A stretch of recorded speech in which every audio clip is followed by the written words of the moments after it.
My name is Hans Christoffersen, publisher of academic imprints at Liturgical Press, and we are here today to talk about an exciting new scripture commentary series called Wisdom Commentary, a 58-volume series that will go through every book of the Bible, Old Testament and New Testament, using all the academic apparatus, but taking a feminist approach to that study. I'm here with Barbara Reid, who is Vice President and Academic Dean of Catholic Theological Union, and Barbara is also the General Editor of the series, and Sarah Tanzer, who is Professor of New Testament and Early Judaism at McCormick Theological Seminary. And to get us going, maybe ask you, Sarah, can you say a little bit more about the variety and the uniquenesses of the methodological approaches that we are applying in this series? Thanks, Hans. Absolutely. Well, as both of you know, there are two key things that we've asked every author to keep in mind as they're writing. And one is that they need to approach the text from a feminist critical perspective. Another is an awareness that these texts have a real impact on women. There are a couple of other basics, and those are remembering that the biblical text comes from a social location very different than our own, that it's 2,000 years old, and that there's a problem if their critical approach starts sounding a little too much like our values today. Or to put it in another way, if Jesus starts to sound like he's a left-wing card-carrying feminist. That we want to really explore the text and acknowledge those things that are unique to the world of 2,000 years ago. Having said that, feminist critical scholarship includes virtually every methodology that's used in biblical studies. We have literary critics, we have post-colonial critics, people writing from those perspectives. We have empire criticism going on. We have awareness of economic issues, power balance and imbalance. I don't know, Barbara, there are other ones that I maybe haven't, or gender studies, obviously. We have all kinds of perspectives being brought to bear on these texts, and often in the same volume, we will have multiple methodologies at work. Mm-hmm. You've said that well, Sarah. It's not only gender imbalances that we're looking at in this text and aware of how reading of the text addresses those for today's world, but feminists now are very aware that race, gender, class, right, age, everything intersects, and all those power dynamics, and so all of that is in front of us in this series. I think one of the things that you point out well too is that feminists are very diverse, and so there's no one method that feminists use, nor is there, we're also very conscious in this series that one's social context makes a big difference. And so we are also aware that there's no one definitive feminist interpretation of any biblical text. So what we've been trying to do in this series is include a whole symphony of diverse voices in this series. We have on our editorial board, we're Jewish, Christian, Catholic, Protestant. We're not all of the same race or culture, and among our authors we have women and men feminists. We've got quite a number of the volumes where there are two lead authors collaborating together in the writing of the volume, and in every volume there are also contributing voices from who have written shorter essays on a particular text or topic that belongs to that book of the Bible, and those voices are coming from all over the world in all different kinds of social locations. Now, Barbara, you are not only the general editor of the series, you are also the author of the volume on Luke. Mm-hmm. And I wonder if you could say a little bit more about the experience of working on a volume like that, given what you both have just said.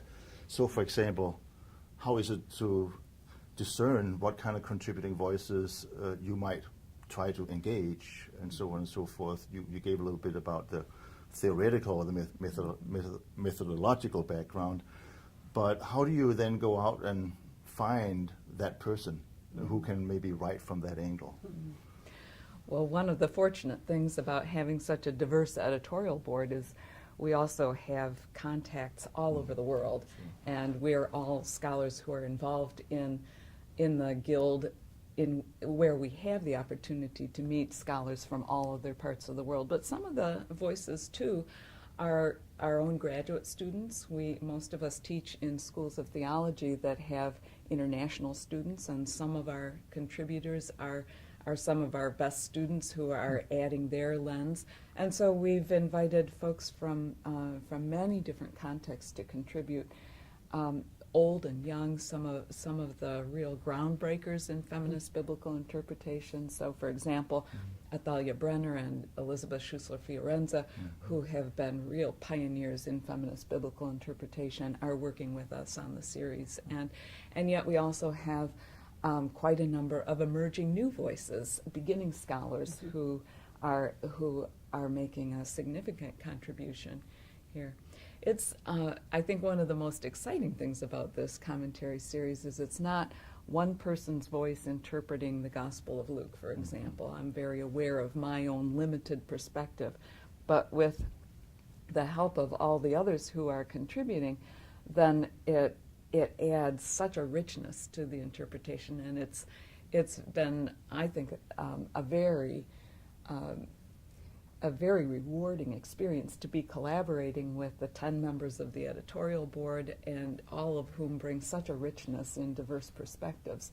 But it has its challenges too, trying to work with so many people from so many different contexts. And I know I've had a few, you've had a few, Sarah. Maybe you could share what some of the joys and challenges of such a collaborative effort are. Doing something, first of all, this new, there are always some pitfalls. We wanted those contributing voices, we wanted them to show up, and we thought about putting them, doing a sort of box on the side of the page initially, and then it was called to our attention, but you're putting them in the margins. Are you marginalizing these voices? So again, there's a lot of sensitivity, a lot of thinking about how we do this.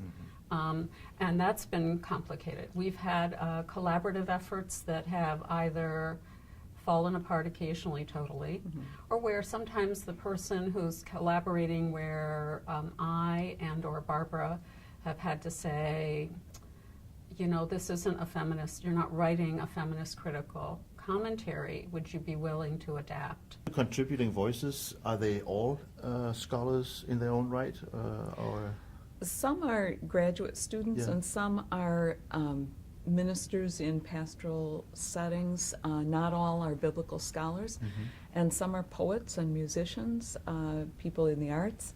And so one of our volumes coming out in the fall this year will have some original poetry by a Canadian First Nations poet that is that really brings a richness to the interpretive process. It really stretches your imagination and creativity, and so it is a wide-reaching group of people in the contributors.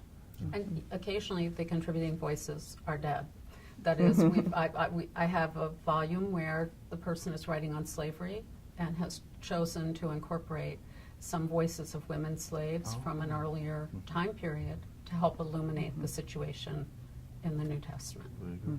As we are publishing this volume, we are certainly very, very intent on making the electronic availability just as pervasive as the traditional print book. And so I think might be a very good point to end on in saying that while we both are using this, the traditional publishing method, we certainly hope and are working very hard on getting all the libraries throughout the country and overseas to maybe sign up for subscriptions, being part of the continuity program. So you will see and hear and find it hopefully in very many different places. So any other thoughts or comments that we would like to share with the audience? Just that every serious student of the Bible will want to have this commentary on your shelf. Absolutely. There you go. Thanks a lot.